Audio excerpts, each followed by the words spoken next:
Jika seorang prajurit setia ditugaskan pada misi khusus untuk sebuah pembunuhan, tentunya dengan sepenuh jiwa ia akan melaksanakan tugas tersebut.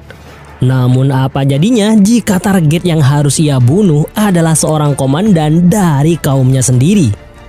Ya, hal itu terjadi pada seorang prajurit muda bernama Samuel, di mana kekalahan Goguryeo dari pasukan dinasti Tang adalah penyebab utama Samuel harus melakukan tugas tersebut. Akankah Samuel berhasil melaksanakan tugasnya? Dan apakah Goguryeo berhasil menang di pertempuran selanjutnya? Mari kita simak kisah lengkapnya.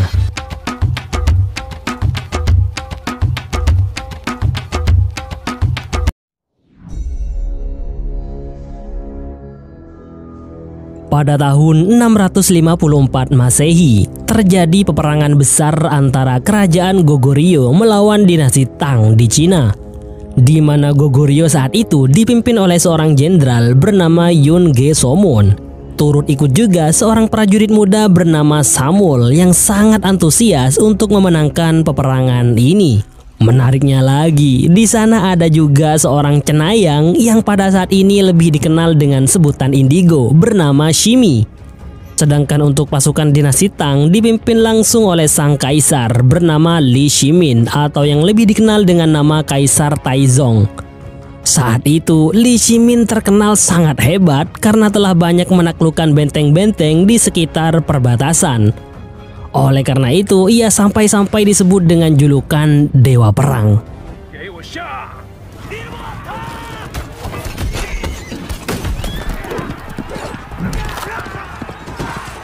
Dan benar saja, dengan taktik jitu yang ia terapkan, 150.000 pasukan Goguryeo akhirnya berhasil ia kalahkan. Yang ternyata kekalahan Goguryeo itu telah diramalkan sebelumnya oleh Shimi, si gadis cenayang. Namun sayangnya Jenderal Yun tidak mempercayai hal itu, yang membuat kekalahan itu benar-benar terjadi. Di sisi lain, perang itu juga merenggut salah satu sahabat Samuel yang lantas membuatnya bersedih.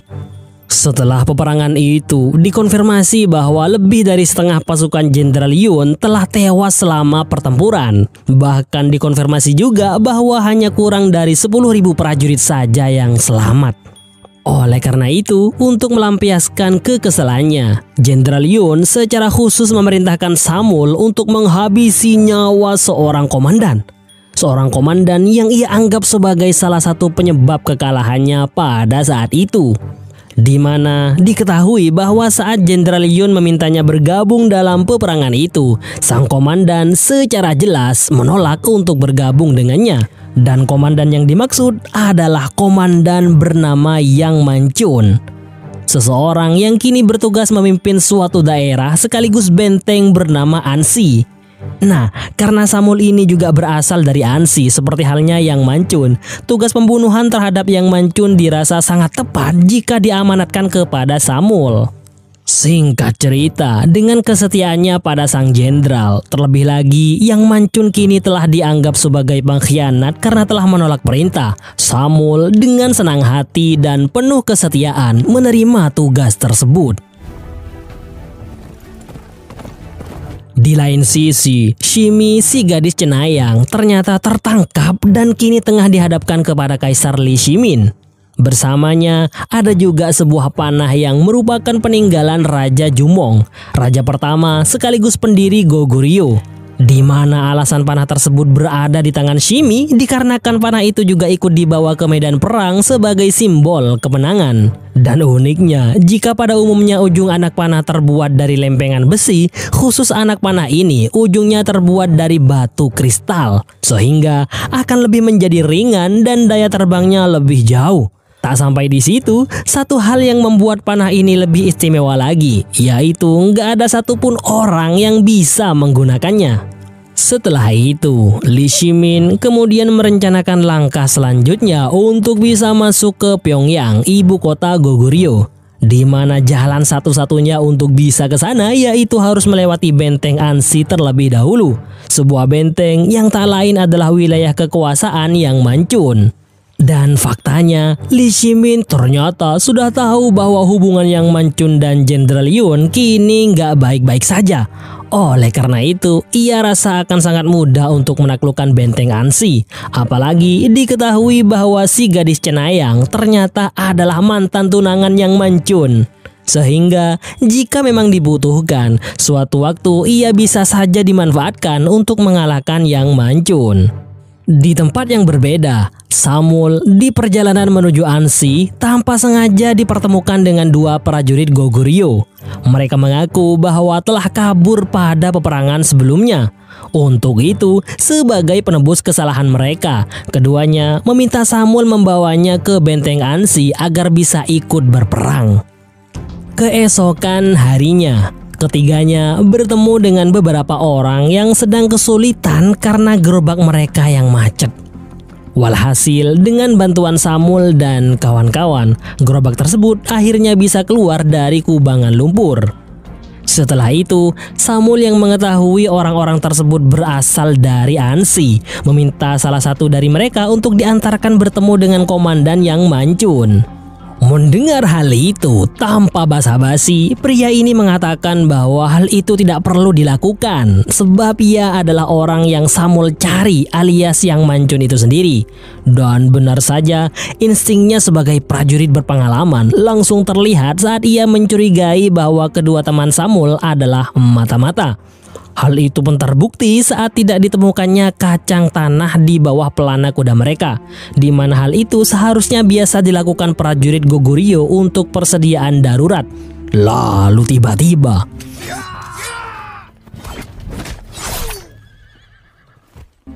beruntung Samul yang mengaku bahwa ia juga adalah orang Ansi, tepatnya yaitu putra tertua klan Ulbul, dibiarkan hidup sebab klan itu memang benar-benar bagian dari Ansi. Sesampainya di sana, Yang Mancun menginterogasinya karena dianggap punya maksud terselubung terkait kedatangannya. Pasalnya, Samul yang memiliki masa depan cerah di ibu kota, tepatnya di Akademi Militer, tidak mungkin mau untuk kembali ke Ansi. Terlebih lagi, semua orang sudah tahu bahwa Yang Mancun kini dianggap sebagai pengkhianat. Mendengar hal itu, Samul pun berbohong dengan mengatakan bahwa ia dikejar musuh sehingga memutuskan untuk kembali ke Ansi. Ia juga menambahkan bahwa ia ingin membantu Ansi yang sebentar lagi akan diserang oleh pasukan dinasti Tang. Karena suka atau tidak, ia adalah orang Ansi. Sesaat kemudian, datanglah seorang kakek yang menegaskan bahwa Samul benar-benar berasal dari Ansi, di mana kakek tersebut adalah guru Samul sekaligus orang terdekat klan Ulbul.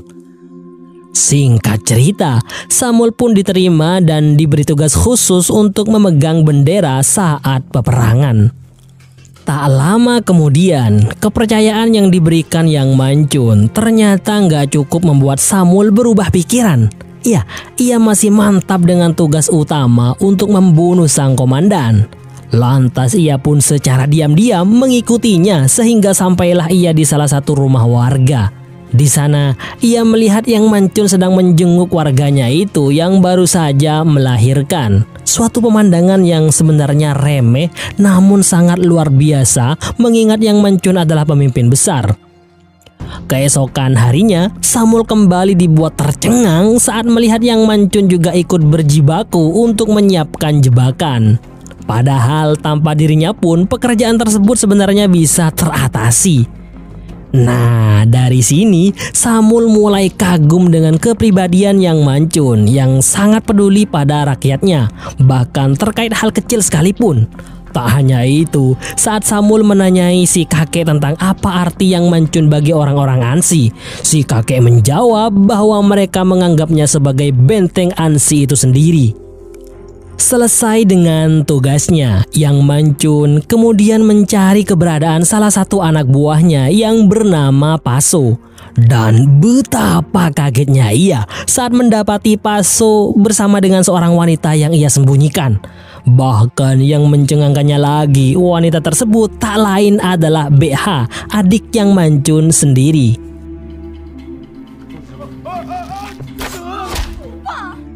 Yang Mancun yang memang sudah mengetahui hubungan antara keduanya sebenarnya tidak mempermasalahkan hal tersebut. Akan tetapi jika mereka bercocok tanam saat akan menjelang peperangan, itulah masalahnya. Sebab Yang Mancun khawatir hal tersebut akan merusak konsentrasi mereka. Beberapa saat kemudian terdengarlah suara trompet pertanda kedatangan musuh. Dan benar saja terlihat dari kejauhan ada segelintir orang yang ternyata mereka adalah unit pengintai. Hal itu menandakan bahwa pasukan utama Kaisar Li Shimin sudah dekat. Melihat hal itu, Yang Mancun memerintahkan seluruh anak buahnya untuk bersiap-siap. Sedangkan untuk Yang Mancun sendiri, ia menyiapkan dirinya dengan mencukur jenggotnya terlebih dahulu. Dan dalam hal ini, ia memerintahkan Samul untuk melakukan hal tersebut. Nah, pada saat itulah Samul rasa ini adalah kesempatan yang tepat untuk menghabisi Yang Mancun. Namun apa yang terjadi? Iya, Yang Mancun ternyata sudah mengetahui tujuan utama Samul yang sontak membuatnya terguncang. Tapi karena menganggap Samul masih bagian dari Ansi, Yang Mancun pun mengampuni dan membiarkannya hidup. Bahkan Samul masih diberi kesempatan untuk menjadi pemegang bendera di sampingnya. Sebelum lanjut, mari saya kenalkan terlebih dahulu kepada anak buah Yang Mancun yang menjadi ketua di setiap unitnya. Yang pertama ada Chu Soji, anak buah kepercayaan sekaligus ketua unit bertombak. Hualbo sebagai ketua unit pasukan kapak. Ada juga Pung yang menjadi ketua unit pasukan berpedang. Selanjutnya ada Paso dan BH yang sudah diperlihatkan sebelumnya. Paso sebagai ketua unit berkuda, sedangkan BH sebagai pemimpin pasukan pemanah wanita. Selanjutnya, di pihak Li Shimin, kita diperlihatkan dengan jumlah pasukannya yang mencapai 200.000 orang, di mana hal itu berbanding jauh dengan pasukan Yang Mancun yang hanya berjumlah 5.000 orang pasukan. Sontak hal itu sempat membuat pasukan Yang Mancun terlihat ketakutan. Namun saat Yang Mancun mengatakan bahwa 어느 놈이 나의 소중한 것을 짓밟고 빼앗으려고 할 땐 그때 나는 싸울 거라고 말했다. 저 뒤를 돌아봐라. 우리에게 소중한 건 바로 저들이다. 저들을 지키기 위해 싸우자. Akhirnya semangat keberanian kembali terhimpun demi sebuah kemenangan. Kemenangan yang akan membawa mereka dan orang tersayang pada sebuah perdamaian.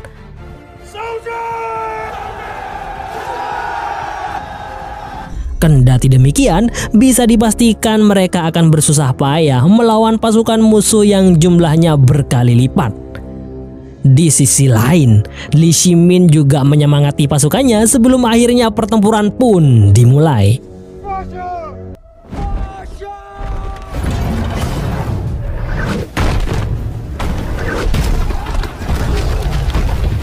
Setelah digempur oleh serangan bertubi-tubi dari ketapel raksasa, benteng Ansi masih bisa bertahan berkat lapisan tanah yang berada di baliknya. Untuk itu, Li Shimin memerintahkan pasukannya untuk menyerang secara langsung.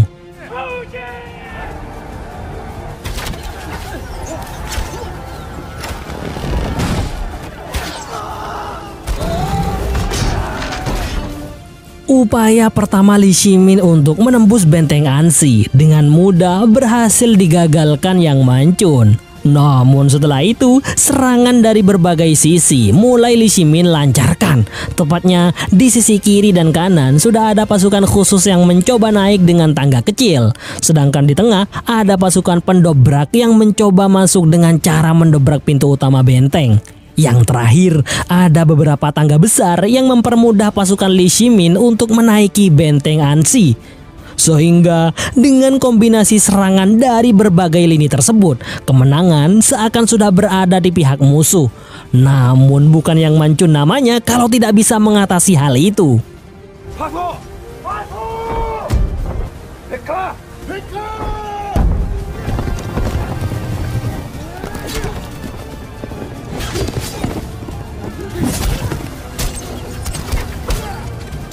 Dengan serangan Paso dan BH di sisi kiri dan kanan, gempuran Li Shimin dari lini tersebut berhasil diatasi. Sedangkan pasukan pendobrak yang sudah berhasil masuk ke dalam benteng harus mati dengan tragis setelah terkepung di dalam sana. Di waktu yang sama, tangga-tangga besar laknat itu juga berhasil ditumbangkan dan membuat pasukan di bawahnya kocar-kacir nggak karuan. Walhasil, dengan kekalahan itu, untuk sementara Li Shimin harus menarik mundur pasukannya. Sementara itu, Samul yang melihat langsung kehebatan pasukan Ansi di bawah kepemimpinan Yang Manchun seakan tidak percaya atas kemenangan tersebut. Sepulangnya Yang Manchun dan pasukannya dari medan perang, Samul lantas menanyainya terkait alasannya membiarkan Samul masih hidup. Mendengar hal itu, Yang Manchun mengatakan bahwa membunuhnya hanyalah perbuatan sia-sia. Sebab jikapun Samul ia bunuh pada saat itu, Jenderal Yun akan mengirimkan orang lain untuk membunuh Yang Manchun. Di waktu yang sama, Samul juga mencoba menjatuhkan mental Yang Manchun dengan mengatakan bahwa Li Shimin akan kembali menyerang dengan kekuatan yang lebih besar. Sehingga bisa dipastikan pasukan Yang Manchun tidak akan bisa meraih kemenangan. Mendengar hal itu, Yang Manchun membalas intimidasi perkataan Samul dengan sungguh epik. Malam selanjutnya, Samul kembali mendatangi Yang Manchun. Kali ini, ia menanyakan alasan Yang Manchun menolak perintah Jenderal Yun untuk bergabung di medan perang. Yang Manchun pun menjawab bahwa melawan pasukan Li Shimin di lapangan terbuka adalah bunuh diri. Terlebih lagi, fakta bahwa Jenderal Yun telah membunuh raja juga menjadi alasan utama ia memberontak kepada sang jenderal. Lantas saat ia sudah menjelaskan semua alasannya dan Samul masih memaksanya untuk patuh di bawah perintah Jenderal Yun, Yang Manchun kemudian mengatakan bahwa saat ini tidak penting lagi kepada siapa ia patuh. Sebab sebagai seorang komandan, yang terpenting baginya adalah melindungi benteng dari serangan musuh. Tak lama kemudian, tiba-tiba pasukan Li Shimin kembali menyerang. Lebih parahnya lagi, pasukan tersebut datang dengan sebuah menara tinggi besar yang berisikan prajurit di dalamnya, di mana hal itu memungkinkan prajurit-prajurit tersebut dengan leluasa menyerang pasukan Yang Manchun. Menara itu mereka sebut dengan menara pengepung. Bahkan seakan menambahkan kesempurnaannya, terdapat sebuah jembatan yang bisa menghubungkan antara menara itu dan benteng Ansi. Sehingga serangan pasukan Li Shimin semakin masif dengan masuknya prajurit lewat jembatan tersebut. Melihat hal itu, Yang Manchun sempat terdiam mengetahui pasukannya kalang kabut dengan serangan mendadak itu. Sampai akhirnya Samul yang sepertinya sudah nggak punya niatan untuk membunuhnya seketika menyadarkan Yang Manchun, yang kemudian membuatnya mendapatkan ide brilian untuk menumbangkan menara pengepung. Lalu tiba-tiba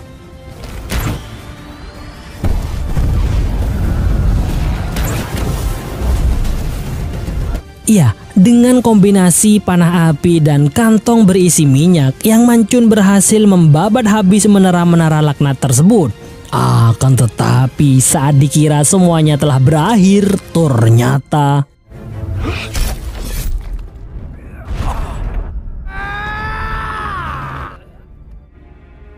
beruntung Samul muncul tepat waktu, yang sekaligus memastikan bahwa ia benar-benar telah berubah. 4 hari setelahnya, Yang Manchun akhirnya tersadar dari pingsannya. Ia pun kaget setelah mengetahui bahwa ia tertidur selama itu. Meski begitu, ia lega mendengar pasukan Li Shimin yang kalah kendati ia terluka. Tak hanya itu, ia juga senang mengingat Samul kini telah berubah. Sementara itu, Li Shimin yang geram karena kalah untuk kedua kalinya berencana mengirimkan Shimi untuk menyampaikan pesannya sekaligus sebagai mata-mata. Di mana hal itu langsung disetujui Shimi tanpa berpikir panjang. Ya, Shimi yang sudah meramalkan kehancuran Goguryeo termasuk juga kekalahan pihak Yang Manchun terpaksa menuruti perintah Li Shimin demi mencegah ramalannya agar tidak terjadi. Sehingga sesampainya ia di hadapan Yang Manchun, Shimi segera menyampaikan pesan dari Li Shimin, yang mana jika Yang Manchun tidak mau menyerah dan membiarkan pasukan Li Shimin masuk dengan bebas, maka bisa dipastikan benteng Ansi akan hancur lebur setelahnya. Sebab Li Shimin telah merencanakan pembuatan sebuah bukit yang bahkan lebih tinggi dari benteng Ansi. Namun selain pesan dari Li Shimin itu, Shimi nggak lupa juga membawa panah suci milik Raja Jumong. Keesokan harinya, seakan sudah nggak sabar, bukit buatan tandingan benteng Ansi itu pun segera dibangun. Melihat ambisi gila Li Shimin dengan membuat bukit buatan tersebut, pihak yang Mancun sungguh takjub sekaligus geleng-geleng kepala dengan apa yang mereka lihat. Mereka juga khawatir jika bukit itu sudah selesai dibangun, pasukan Li Shimin akan dengan mudah menguasai benteng Ansi. Untuk itu, Samul menawarkan dirinya kepada Yang Mancun agar diizinkan pergi ke ibu kota untuk meminta bantuan. Mendengar hal itu, Yang Mancun menghargai tawaran Samul serta mengakui bahwa mereka sedang butuh bantuan. Akan tetapi, mengetahui bahwa Jenderal Yun menganggap Ansi sebagai pengkhianat, terlebih beliau ini juga tidak mudah merubah pendiriannya, maka bisa dipastikan usaha Samul hanya akan sia-sia. Di waktu yang sama, Paso yang sedari tadi hanya diam, tiba-tiba mengusulkan untuk melakukan serangan secara langsung. Sebab jika tidak segera bertindak cepat sampai bukit itu selesai, maka bisa dipastikan nasib benteng Ansi juga akan selesai. Lantas serangan yang ia usulkan adalah serangan langsung yang tertuju pada tenda Li Shimin. Di mana karena serangan ini membutuhkan kecepatan, maka ia memohon agar ialah yang ditugaskan dalam hal ini. Sebab unit tercepat di pihak mereka tak lain adalah ia dan anak buahnya, yaitu unit berkuda. Lalu walaupun sangat berat untuk membiarkan Paso mengambil tugas ini, Yang Mancun pun terpaksa mengizinkannya untuk tugas berbahaya tersebut. Malam harinya, Yang Mancun didatangi oleh BH yang menentang penugasan Paso yang ia anggap sebagai bunuh diri. Mendengar hal itu, Yang Mancun menjelaskan bahwa ia sebenarnya juga nggak mau menugaskan Paso dalam misi penyerangan tersebut. Namun di lain sisi, ia juga tahu bahwa hanya itulah cara satu-satunya untuk mengalahkan Li Shimin. Walhasil, baik itu Yang Mancun ataupun BH sekalipun harus rela melepas Paso untuk misi tersebut.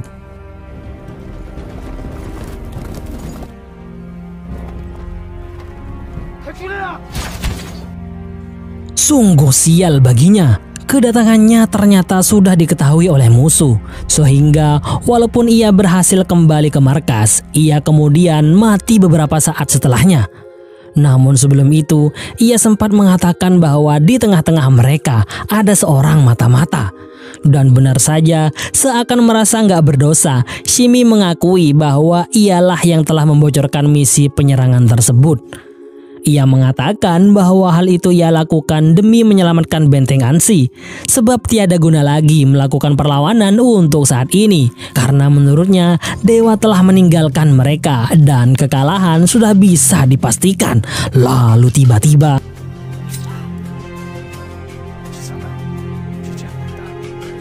keesokan paginya, BH yang sudah tidak memiliki semangat hidup setelah kematian kekasihnya dengan nekat menyerang musuh sendirian.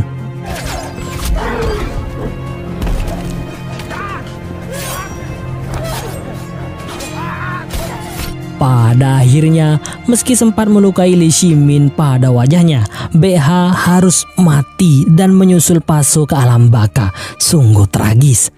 Mungkin inilah yang disebut cinta sehidup semati. Hidup bersama dalam cinta dan perjuangan, meski akhirnya sama-sama mati dan melanjutkan kisah di kehidupan selanjutnya. Sementara itu, Samul yang melihat tidak ada jalan lain selain meminta bantuan, diam-diam pergi tanpa sepengetahuan Yang Mancun.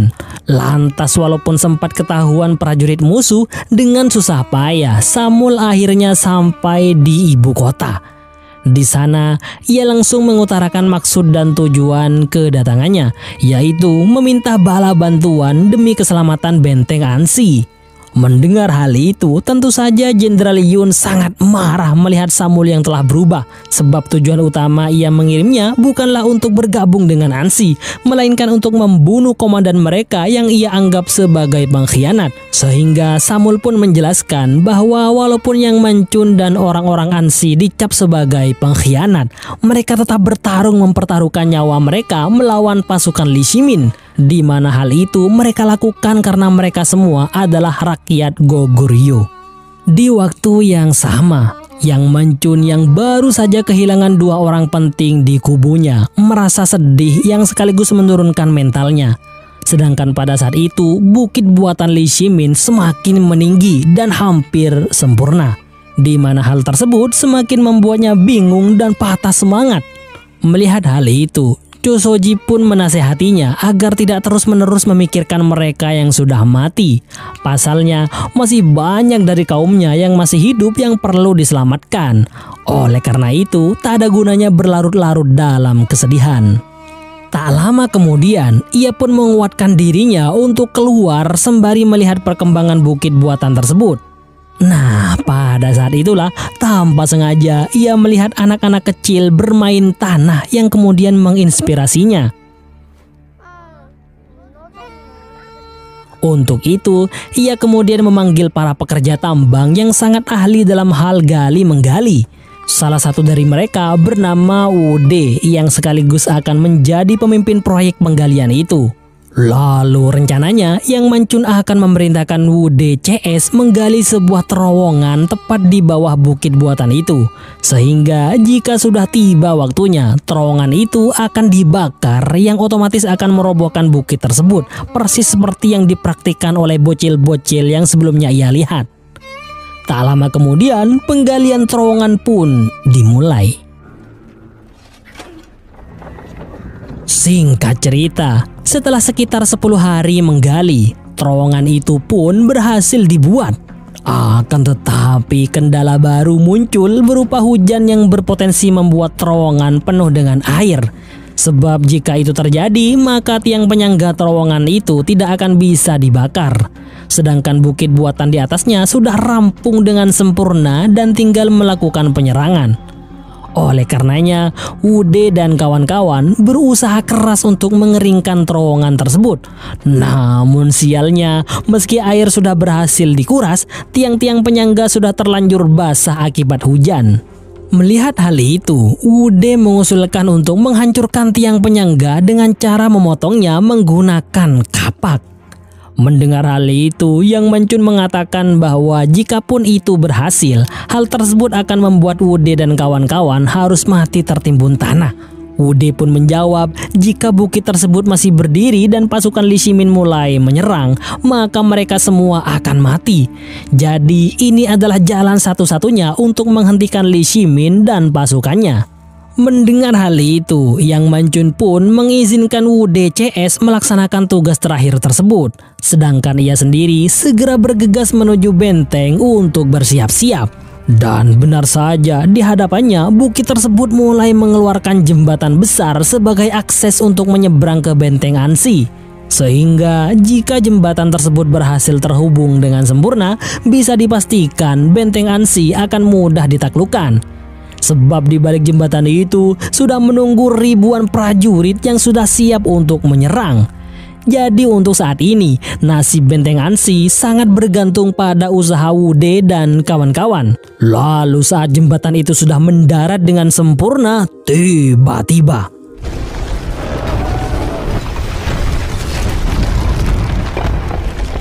ya, bukit tersebut akhirnya berhasil dirobohkan meski harus mengorbankan nyawa Wude dan kawan-kawan. Lantas melihat pasukan Lee Shimin kalang kabut nggak karuan, Yang Mancun bergerak cepat untuk menguasai bukit tersebut. Sehingga setelah berhasil menguasai bukit itu, Yang Mancun langsung membuat formasi bertahan. Di sisi lain, Lee Shimin yang gak terima bukit buatannya diambil alih, memerintahkan untuk merebut bukit itu kembali.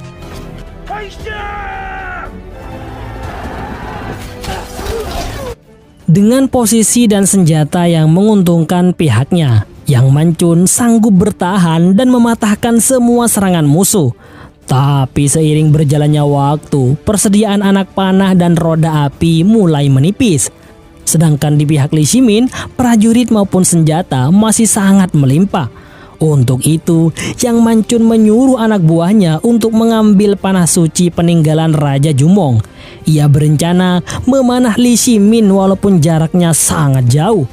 Di mana sudah kita ketahui bahwa ujung anak panah tersebut terbuat dari batu kristal, sehingga memungkinkannya untuk terbang lebih jauh. Lantas setelah menyampaikan rencananya itu, 3 anak buah terbaiknya pun bersiaga untuk mengamankan Yang Manchun. Sedangkan Yang Manchun sendiri berusaha sekuat tenaga untuk menggunakan panah tersebut. Sebab ia sendiri juga tahu bahwa yang bisa menggunakan panah itu hanyalah Raja Jumong. Namun dengan keyakinan bahwa Raja Jumong ikut menarik panah itu bersamanya, ternyata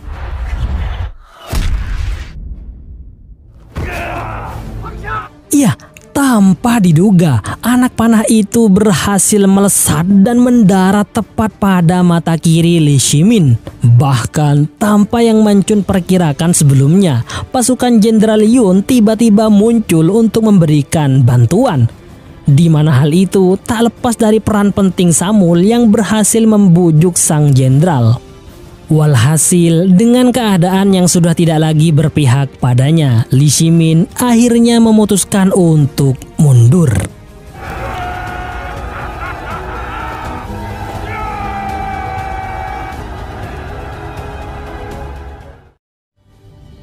자기의 나라로 쫓겨간 지 3년 후 당황제 이세민은 부상의 후유증으로 수는 유언으로 다시는 고구려를 공격하지 말라는 말을 남겼다고 했다. Di akhir cerita, diperlihatkan rakyat Ansi sedang memperbaiki benteng setelah peperangan besar itu. Diperlihatkan juga Samul yang memutuskan kembali ke ibu kota untuk merampungkan sekolahnya di akademi militer.